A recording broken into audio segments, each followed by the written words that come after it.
నిర్మల్ జిల్లా వ్యాప్తంగా కురుస్తున్న భారీ వర్షాల కారణంగా ప్రజలందరూ కూడా అప్రమత్తంగా ఉండాలని జిల్లా కలెక్టర్ అభిలాష అభినవ్ సూచించారు.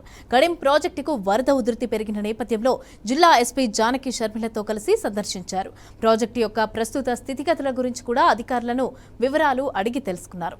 అనంతరం అధికారులకు పలు సూచనలు కూడా చేశారు. ఇంకా 2 రోజుల పాటు వర్షాలు కురిసే అవకాశం ఉందని, ప్రవాహ ప్రాంతాలకు ఎవరు కూడా వెళ్లకూడదని జిల్లా కలెక్టర్ తెలియజేశారు.